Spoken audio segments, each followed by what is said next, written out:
तो स्वागत है आपका अपने YouTube चैनल सूर्या क्लासेस में। और आज हम लोग चौथा सेट करेंगे 2022 का चौथा सेट की पिछले वर्ष का पेपर है और चौथे सेट का हम लोग करेंगे। हमने पिछला 3 सेट हम लोग पिछले 2 वीडियो में कर चुके हैं, आज ये चौथा सेट है। तो चलिए शुरू करते हैं, पहले क्वेश्चन से शुरू करते हैं। पहला क्वेश्चन क्या है, किसी धनात्मक पूर्णांक p के लिए प्रत्येक धनात्मक विषम पूर्णांक का रूप होगा। देखिए कल वाले वीडियो में यानी कि जो पेपर 3rd और 4th था उसमें यहाँ पर सम पूर्णांक पूछ लिया था और आज विषम पूर्णांक पूछ रहा। तो क्यों कोई अगर पूर्णांक को p अगर कोई पूर्णांक है तो इसके लिए विषम पूर्णांक अगर लिखना है तो कितना हो जाएगा 2p+1, ठीक है, 2p+1, ठीक है, ये विषम पूर्णांक होगा। अगर हमें कहीं विषम पूर्णांक मानना है तो हम हमेशा क्या देते हैं 2p+1, ठीक है, तो ये ऑप्शन सही होगा। दूसरा क्वेश्चन देखिए क्या कह रहा है, ये दूसरा क्वेश्चन थोड़ा सॉल्व करना पड़ेगा।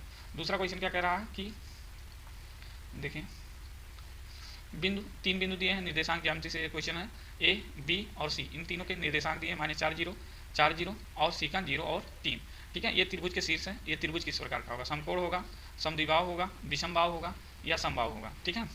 तो देखिए ये तो पहले ही कट गए हैं, ठीक है, कैसे कटें ये हम बता रहे हैं। अब समकोण त्रिभुज और समद्विबाहु त्रिभुज के लिए हम लोग सॉल्व करेंगे। तो मान लीजिए कि ये हमारा एक त्रिभुज है, ये हमारा क्या है, एक त्रिभुज है, ठीक है। हम लोग यहाँ सॉल्व करते हैं। ये मान लीजिए एक त्रिभुज है जिसका ए बिंदु ए है, जिसके निर्देशांक -4 और 0 है। यहाँ पर हमारा सी है मान लीजिए जिसके निर्देशांक 0,3 है, और यहाँ पर मान लीजिए हमारा बी पॉइंट है जिसके निर्देशांक 4 और 0 दिया है, ठीक है, ये -4 है ए पॉइंट, ठीक है। अब हम क्या करते हैं, इनके तीनों भुजाएं ज्ञात कर लेते हैं, तभी हमें पता चल पाएगा कि ये किस तरह का त्रिभुज है, समकोण त्रिभुज है, समद्विबाहु त्रिभुज है, समबाहु त्रिभुज है या विषमबाहु त्रिभुज है।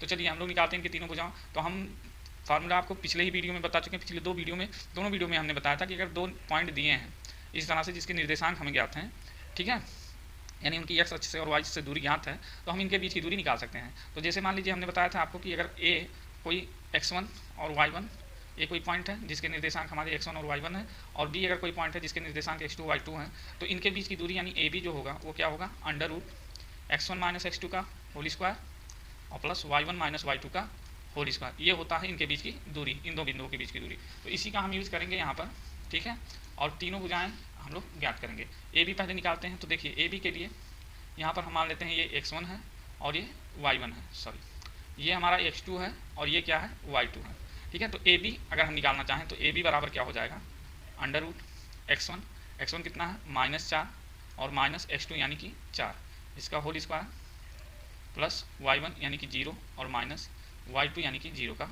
होल स्क्वायर, ठीक है। इसको हम सॉल्व करेंगे तो ए बी बराबर हमारा आएगा क्या, देख लीजिए ए बी बराबर क्या आएगा, -4 - 8 हो गया, इसका स्क्वायर और 0 का स्क्वायर तो 0 ही होगा, यानी कि ये हमारा अंदर बचेगा क्या, 64, और 64 का वर्गमूल आपका होता है 8, यानी कि ए बी की जो दूरी है वो कितनी है, 8 है। इसको यहाँ पर हम लिख लेते हैं कि ए बी हमारा कितना आया, 8 इकाई आया, ठीक है। अब हम बी सी निकाल लेते हैं, ए सी निकालते हैं, ए सी, ठीक है। हम लोग ए और सी के बीच की दूरी है, तो इसको x1 y1 माने रहिए, इसको मान लीजिए क्या आपकी बात x2 y2, इसको मान लीजिए और ए सी निकाल लीजिए। ए सी बराबर क्या हो जाएगा, वही फार्मूला हम लोग लगाएंगे, कौन सा फार्मूला, x1 - x2 का होल स्क्वायर यानी -4 और -0 का होल स्क्वायर प्लस y1 यानी कि 0 - 3 का होल स्क्वायर, ठीक है, बराबर क्या हो जाएगा, 4 - 0 का स्क्वायर तो 4 बचेगा, -4 का स्क्वायर हो गया 16 और 3 का स्क्वायर हो गया 9, यानी कि ये कितना बच गया हमारे पास, 16 9 25, और 25 का हम लोग जब वर्गमूल निकालेंगे तो आएगा 5, यानी ए सी का मान हमारे पास कितना आ गया, 5। तो ए सी को हम लोग लिख लेंगे 5 इकाई, ये हमारी जो दूसरी भुजा है वो 5 हो गई। अब तीसरी भुजा हम लोग निकाल लेते हैं, तीसरी भुजा हमारी क्या है, बी सी, ठीक है, तीसरी भुजा हमारी क्या है, बी सी, ठीक है। तो बी सी, इसको ऐसे बी सी निकालना ना, तो हम इसको x1 इसको y1 मान लेते हैं, इसको x2 y2 मान लेते हैं। अब बी सी बराबर हम निकालेंगे तो क्या हो जाएगा, √x1 - x2 का होल स्क्वायर यानी 4 - 0 का होल स्क्वायर प्लस 0 - 3 का होल स्क्वायर। तो देखिए कितना हो जाएगा, 4 चौका 16 हो गया और 3 त्रिका 9 यानी कि 25 हो गया, और 25 का वर्गमूल कितना आ गया, 5। बी सी बराबर हमारा कितना आ गया, 5। तो हम यहाँ पर लिख दे रहे हैं, ये कितना लिख दे रहे हैं, 5, ठीक है, कितना लिख दे रहे हैं, 5। अब देखिए ये हमारा बी सी 5 है, ए सी 5 है और ये कितना है, ए बी 8 है। तो ये हमारा दो भुजाएं इसकी समान है, तो ये क्या हो गया, समद्विबाहु त्रिभुज हो गया। हम डायरेक्टली यहाँ से कर सकते थे, देखिए डायरेक्टली कैसे कर सकते हैं, इसको भी बता रहे हैं कि डायरेक्टली कैसे, हमने कहा था कि ये दोनों नहीं होंगे, इन्हीं दोनों में से कोई होगा, और डायरेक्टली आप यहाँ पर लगा भी सकते थे। कैसे लगा सकते हैं, देखिए इसके निर्देशांक -4 जीरो हैं और इसके निर्देशांक 4 जीरो हैं और इसके निर्देशांक तो इनसे मैच नहीं करते, तो इसको छोड़ दीजिए।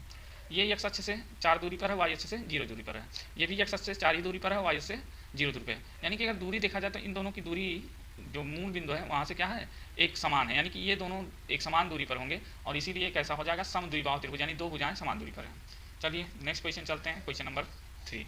ये समझ में आ गया है आपको, ठीक। क्विक रिवीजन हम लोग कर रहे हैं, इसीलिए बहुत ज़्यादा थ्योरी के पीछे मैं नहीं डीप में जा रहा हूँ। ऐसा कर रहा हूँ कि आपका काम हो जाए। और अभी आप जो लोग नए चैनल पे हैं तो सब्सक्राइब कर दीजिए और पहले से ही देख रहे हैं तो लाइक कर दीजिए। ये वीडियो आपके लिए देखिएगा, एग्ज़ाम जिस दिन आएगा, आपका पेपर आपके हाथ में होगा, तो बहुत ही फ़ायदा होगा इस पेपर से आपको, जो आप क्लास कर रहे हैं। चलिए हम वाला क्वेश्चन करते हैं। ये वाला क्वेश्चन दिया है, दो समरूप त्रिभुजों का क्षेत्रफल क्रमशः 20 सेंटीमीटर स्क्वायर और 45 सेंटीमीटर स्क्वायर है। उनकी ऊंचाइयों का अनुपात, उनकी ऊंचाइयों का अनुपात कह रहा है, ठीक है। उनकी ऊंचाइयों का अनुपात याद कीजिए। तो देखिए यहाँ पर एक थ्योरम आपको समझना होगा, मैं लिख दे रहा हूँ थ्योरम, ठीक है। दो चीज़ें हम प्रयोग करेंगे यहाँ पर। पहला चीज़ तो ये प्रयोग करेंगे कि दो समरूप त्रिभुजों के क्षेत्रफल का अनुपात, नोट कर लीजिएगा, दो समरूप लिख रहे हैं, दो समरूप त्रिभुजों के क्षेत्रफल का अनुपात, क्षेत्रफल का अनुपात उनकी ऊंचाइयों या उनकी भुजाओं, उनकी संगत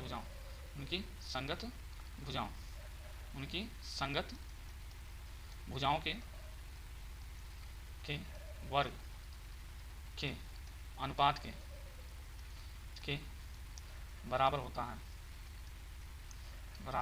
है। हमने पहला बात क्या कहा कि दो समरूप त्रिभुज अगर हैं तो उनके क्षेत्रफल का अनुपात उनकी संगत भुजाओं के वर्ग के अनुपात के बराबर होता है।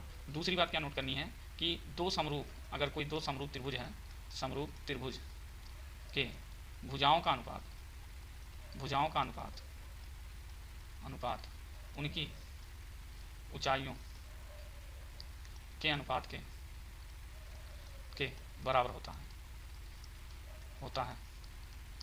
देखिए यहाँ दो स्टेटमेंट हमने लिख दिया, दो समरूप त्रिभुज हैं, उनके क्षेत्रफल का अनुपात उनकी संगत भुजाओं के वर्ग के अनुपात के बराबर होगा, पहली बात, ठीक है। दो समरूप त्रिभुज के क्षेत्रफल का अनुपात उनकी संगत भुजाओं के वर्ग के अनुपात के बराबर होगा, पहली बात। दूसरी बात, दो समरूप त्रिभुज के भुजाओं का अनुपात उनकी ऊंचाइयों के अनुपात के बराबर होता है। अब इन्हीं दोनों का हम लोग उपयोग करेंगे, ठीक है। क्या दिया है यहाँ पर, दो त्रिभुज हैं जिसके क्षेत्रफल का अनुपात 20 सेंटीमीटर स्क्वायर और 45 सेंटीमीटर स्क्वायर है, क्षेत्रफल दिया है, ठीक है। तो मान लेते हैं भुजा S1 है, पहले त्रिभुज की भुजा हम मान लेते हैं क्या है हमारे पास, पहला जो त्रिभुज है इसका क्षेत्रफल कितना है, क्षेत्रफल मान लेते हैं A1 है, और भुजा कितनी है, जो भुजा है वो कितनी है, S1 है, और ऊंचाई कितनी है, ऊंचाई मान लेते हैं H1 है। इसी तरह से दूसरा जो त्रिभुज है, क्षेत्रफल मान लेते हैं A2 है, भुजा मान लेते हैं इसकी कितनी है, H2 है, और ऊंचाई कितनी है, ऊंचाई मान लेते हैं H2 है, ठीक है। पहले का क्षेत्रफल A1, भुजा S1, ऊंचाई H1, दूसरे का क्षेत्रफल A2, भुजा S2, ऊंचाई S2 मान लिया, ठीक है। अब देखिए पहले का क्षेत्रफल यानी कि A1 बटे A2, दूसरे का क्षेत्रफल, तो दो समरूप त्रिभुज में क्षेत्रफल का जो अनुपात होता है उनकी संगत भुजाओं के वर्ग के अनुपात के बराबर होता है। तो A1 यानी पहले त्रिभुज का भुजा क्या है, S1 का वर्ग, और दूसरे का क्या है, S2 का वर्ग, ठीक है। अब देखिए A1 कितना है हमारा, A1 है 20 और A2 कितना है, 45 है, ठीक है। बराबर कितना है, S1 स्क्वायर बटे S2 स्क्वायर, ठीक है। काट देते हैं, 5 चौक 20, 5 9 45, यानी हमारा S1 स्क्वायर बटे S2 स्क्वायर बराबर 4 बटे 9 आ गया। इसको हम और तरह से किस तरह से लिख सकते हैं, हो गई। देखिए S1 4 बटे 9 है, अब इसका वर्गमूल निकालेंगे तो S1 अपान S2 तो हो जाएगा √4/9, और 4 का वर्गमूल 2 और 9 का वर्गमूल कितना आ गया, 3 आ गया, ठीक है। और यही देखिए ये पहले की भुजा का अनुपात है, भुजा और दूसरे त्रिभुज की भुजा है, ये दोनों, ठीक है। अब दूसरे स्टेटमेंट पे हम लोग चलते हैं, क्या कह रहा है कि दो समरूप त्रिभुज के भुजाओं का अनुपात उनकी ऊंचाइयों के अनुपात के बराबर होता है। तो यही जो भुजाओं का अनुपात है यही इनके ऊंचाइयों के अनुपात के बराबर होगा, यानी H1 अपान H2। अब यहाँ से लिख दीजिए H1 रेशियो H2 अगर निकालना चाहें तो कितना आ जाएगा, 2:3। तो देखिए क्वेश्चन में हमारे आंसर में 2:3 ऑप्शन है, बिल्कुल है, ऑप्शन में 2:3, ये तीसरा ऑप्शन आपका क्या हो जाएगा, बिल्कुल करेक्ट हो जाएगा, ठीक है। तो ये दोनों जो बातें हैं ये आप लोग नोट कर लीजिएगा, ये दोनों स्टेटमेंट आपके आगे काम आएगा। चलिए अब घाव वाले क्वेश्चन पे देखते हैं, क्या दिया है, tan theta = 2ab upon a square minus b square, तो हमें cos थीटा का मान ज्ञात करना है, ठीक है। तो यहाँ पर हम लिख लेते हैं इस क्वेश्चन को, क्या दिया है, tan थीटा = दिया है 2ab upon a square minus b square, हमें cos थीटा का मान ज्ञात करना कि cos थीटा क्या होगा। चलिए इसको करते हैं सॉल्व। देखिए एक रिलेशन हम लिखते हैं, क्या होता है, sec square theta = 1 + tan square theta, ये हमारा रिलेशन होता है सेक में और tan में, ठीक है। अब इसी को करते हैं 1 + tan थीटा का मान यहाँ से लिखते हैं 2ab upon a square minus b square, और इस पूरे का लगा देते हैं हम लोग क्या, होल स्क्वायर। अब देखिए क्या होगा, 1 प्लस 2ab का होल स्क्वायर करेंगे तो 4a स्क्वायर बी स्क्वायर बचेगा, और नीचे हमारा बच जाएगा a square minus b square का होल स्क्वायर। आगे इसको सॉल्व करते हैं तो हमारा इसका गुणा इस 1 से हो जाएगा, तो हो जाएगा a square minus b square का whole square plus 4a square b square upon a square minus b square का होल स्क्वायर।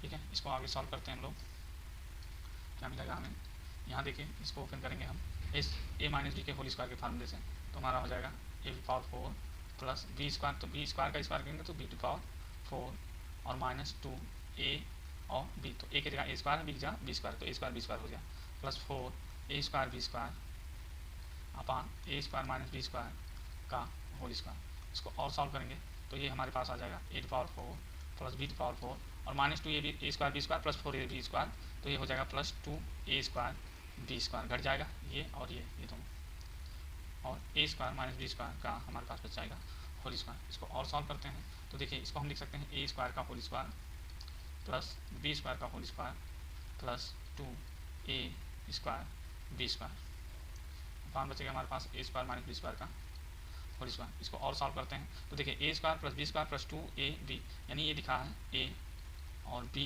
का whole square upon a square minus b square का होल स्क्वायर। देखिए यहाँ ए स्क्वायर का square है, यानी ए की जगह पर ए स्क्वायर है, तो यहाँ ए प्लस बी का होल स्क्वायर, तो ए की जगह ए स्क्वायर बी की जगह बी स्क्वायर हो गया। ठीक है, ये हमारा आया क्या है, किसके बराबर आया, हमारा सेक स्क्वायर के बराबर आया है। ये किसके बराबर आया है, सेक स्क्वायर थीटा के बराबर आया। ठीक है, अब देखिए यहाँ से क्या होगा, सेक थीटा इक्वल टू अगर लिखना चाहें हम लोग क्या लिख देंगे, अगर इधर से स्क्वायर हटाएंगे तो इधर जो होगा अंडर रूट लग जाएगा, तो अंडर रूट ए स्क्वायर प्लस बी स्क्वायर का whole square upon a square minus b square का होल स्क्वायर। अब अंडर रूट है तो ये स्क्वायर क्या हो जाएगा, हट जाएगा, तो हमारे पास क्या बचा, a square plus b square upon a square minus b square. अब देखिए सेक थीटा को हम क्या लिख सकते हैं, 1 अपान कॉस थीटा, और सेक थीटा का मान कितना आया है, a square plus b square upon a square minus b square. अब इसको उलट देंगे, हमें कॉस थीटा का मान ज्ञात करना है, तो कॉस थीटा को ऊपर लेंगे, एक को नीचे लाए, तो इसी तरह इसको भी उलट देंगे, तो क्या हो जाएगा a square minus b square upon a square plus b square. यही हमारा संबंध था, cos theta equal to a square minus b square upon a square plus b square. देखिए ऑप्शन में क्या आ रहा है, ऑप्शन में आ रहा है, ऑप्शन में ऊपर क्या है हमारा प्लस वाला है, माइनस वाला है, नीचे प्लस वाला है। ठीक है, तो ऊपर माइनस वाला और नीचे प्लस वाला, ये हमारा सही ऑप्शन होगा, यानी ऑप्शन सेकंड जो है वो हमारा सही ऑप्शन होगा। ठीक है, चलिए अगले क्वेश्चन की ओर चलते। अभी तक आप लोगों ने लाइक नहीं किया ना, कहना पड़ेगा, कर दीजिए भैया, और नए हैं तो चैनल को सब्सक्राइब भी कर दीजिए, क्या जाता है आपका कुछ लग थोड़ी ना, कर दो यार सब्सक्राइब, लाइक कर दो, सब्सक्राइब कर दो, और ज़्यादा प्रेम दिखाना हमसे, क्या कर दो, शेयर भी कर दो।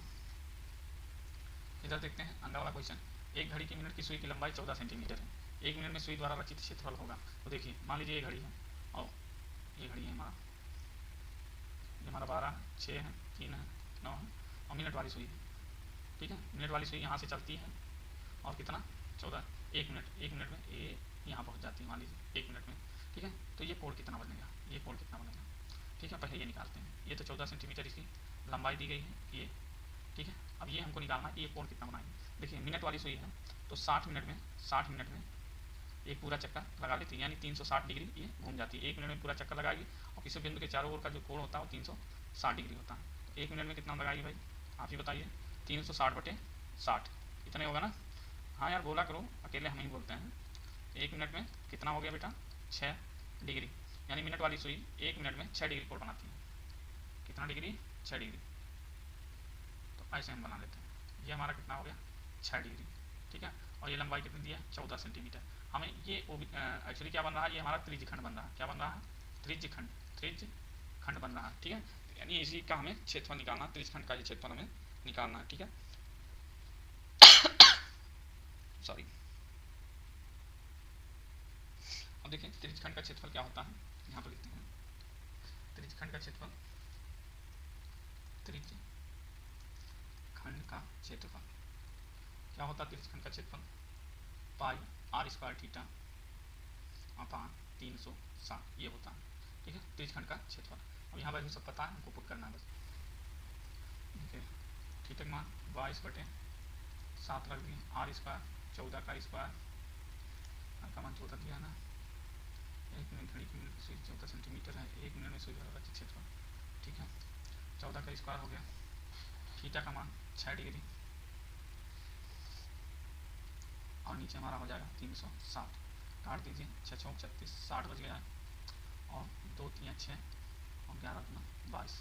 बचा क्या ऊपर? 11 बचा, 14 का वर्ग को 14 गुणे 14 लिख सकते हैं, और नीचे आपका बचा है 7। ठीक है, पाई इसका 7 गुना 14। ठीक है, अब देखिए क्या बचा, और क्या बचा? 7 बचा, और यहाँ बचा है 30। 2 1 2, 15 गुना 30। बचा क्या? 11 चौक 44, 4 बचा, 11 का 11 और 4 15 हो गया, बटे 15। 15 दाएँ 150, 4 बचेगा 40 हो जाएगा। 15 गुना 30, 10 40 100 हो गया। 15 छक्का 90, 15 70, 15 छक्का 90, 10.26। यहाँ पर ऑप्शन आपका जो पहला ऑप्शन है ये आपका सही है। 10.26 सेंटीमीटर स्क्वायर ये त्रिज्यखंड का क्षेत्रफल होगा, जो घड़ी की सुई 14 सेंटीमीटर लंबी घड़ी की सुई 1 मिनट में बनाएगी। चलिए हम लोग अगला क्वेश्चन देखते हैं, क्वेश्चन नंबर 4 और इस सेट का लास्ट क्वेश्चन। ठीक है, ये वाला। एक बारंबारता बंटन के लिए माध्य, माध्यिका और बहुलक के बीच संबंध क्या होता है? माध्य, माध्यिका और बहुलक के बीच संबंध। तो देखिए बहुलक बराबर होता है, ये याद कर लीजिए काम आएगा। बहुलक बराबर होता है 3 गुणे माध्यिका, 3 गुणे माध्यिका माइनस 2 गुणे माध्य, 3 गुणे माध्यिका माइनस 2 गुणे माध्य, 3 गुणे माध्यिका माइनस 2 गुणे माध्य। ये आपका तीसरा ऑप्शन सही है। तो दोस्तों यहीं तक समाप्त होता है आज का वीडियो, और फिर हम मिलते हैं नेक्स्ट इसके अगले पार्ट को लेकर के, यानी कि ये हमारा कौन सा था? ये हमारा चौथा पार्ट था। ठीक है, सेट 4 2022 का। अगले वीडियो में हम सेट 5 लेके आएंगे। आप लोग बिल्कुल बने रहिए और वीडियो को लगातार देखते रहिए। पूरा पेपर सॉल्व होने के बाद एक तो 2 फायदे हैं आपके। एक तो आपका कॉन्फिडेंस लेवल एकदम बूस्टअप होगा, और दूसरे इन छोटे छोटे क्वेश्चंस में ही आपका पूरा रिवीजन छिपा हुआ है, पूरे कॉन्सेप्ट चल रहे हैं, पूरी बुक के कॉन्सेप्ट चल रहे हैं। ठीक है, तो इससे आपका कॉन्सेप्ट भी क्लियर होता रहेगा। चलिए मिलते हैं नेक्स्ट वीडियो में।